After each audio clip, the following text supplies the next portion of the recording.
Good morning বন্ধুরা, have a good day.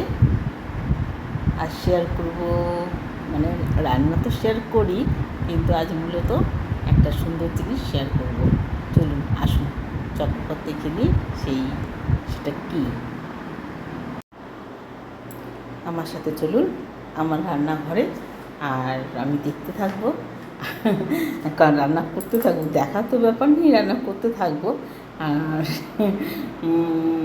চলুন দেখে নিই মজার একটা রেসিপি, যেটা হলো ডাক বাংলো। এর আগে আমি ভিডিওতে পুরো ডাক বাংলো, চিকেন ডাক বাংলো করেছি, আমার খুব মনে আছে।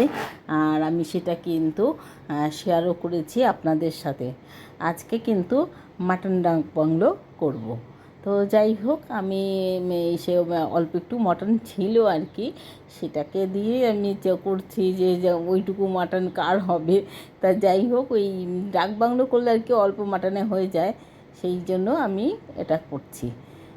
ঘরেই খাবো, কাজে অসুবিধা নেই। আচ্ছা, ডাক বাংলো যেটা মূল উপাদান, সেই মশলাটা কিন্তু আমি আজকে খুব ভালোভাবে দিয়ে দেবো, দেখিয়ে দিচ্ছি। এই যে দুটো শুকনো লঙ্কা মশলাটার জন্য নিয়ে নিয়েছি, দুটো শুকনো লঙ্কাকে অর্ধেক করে নিয়েছি। আর তেজপাতাগুলো ভালো করে ধুয়ে দুটো তেজপাতাকে আমি ছোটো ছোটো টুকরো করে নিয়েছি। আর একটা দিয়েছি জায়ফল না, জয়িত্রী, আর অর্ধেকটা জায়ফল দিয়েছি।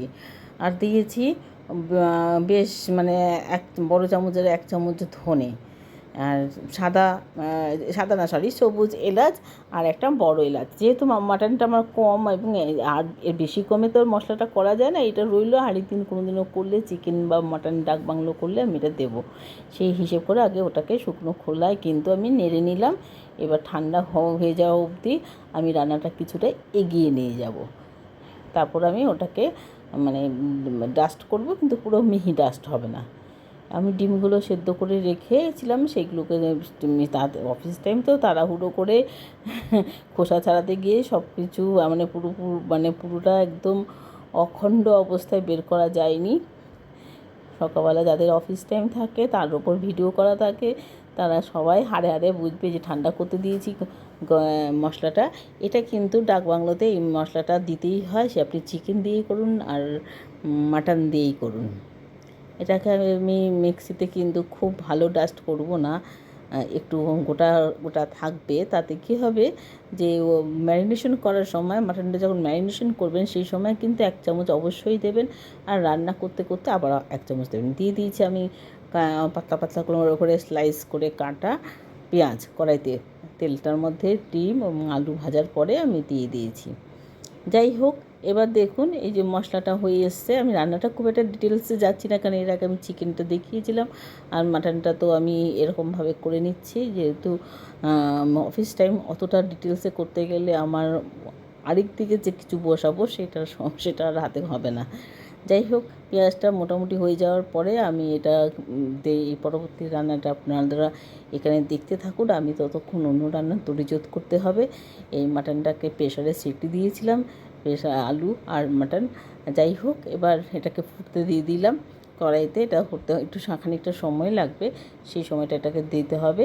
আর প্রেশারেই ভালো করে সিটি মানে দুটো সিটি দিয়ে দিয়েছি, এবং কিছুক্ষণ নামানো অবস্থায় ছিল। তার কারণ হচ্ছে আমি ওপাশে আমাকে চা বানাতে হয়েছিল।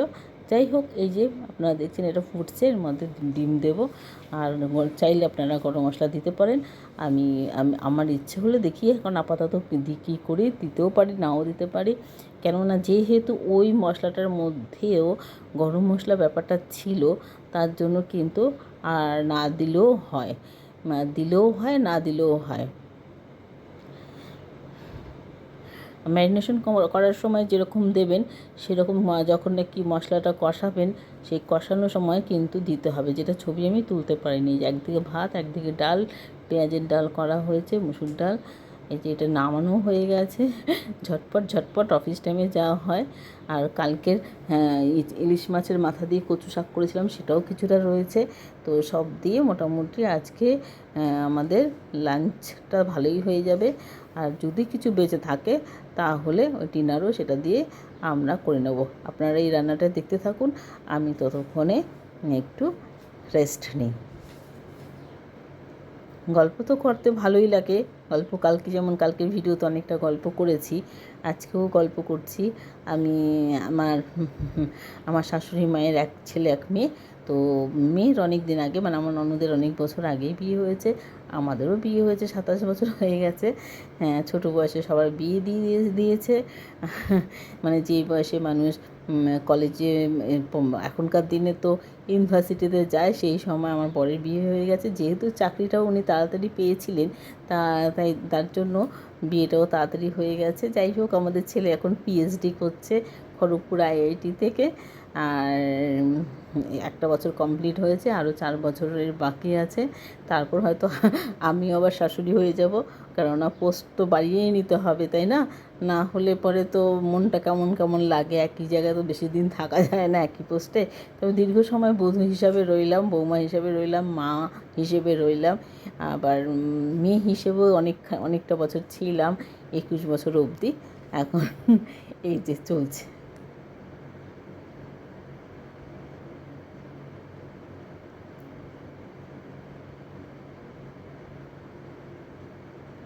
এটাকে মানে টানাতেও পারেন, আমি টানিয়ে নিয়েছি, না টানালে ভালো লাগবে না। আর চাইলে একটু হালকা ঝোল রাখা যেতে পারে। কেমন হয়েছে দেখতে? খুব সুন্দর হয় দেখতে। অফিস টাইম বলে একটু এরকম মনে হচ্ছে। আপনারা চাইলে টমেটো দিতে পারেন। আর লাইক, কমেন্টস, সাবস্ক্রাইব অবশ্যই করবেন, সঙ্গে থাকবেন, ছেড়ে চলে যাবেন না। আর পাশাপাশি ভালো থাকবেন।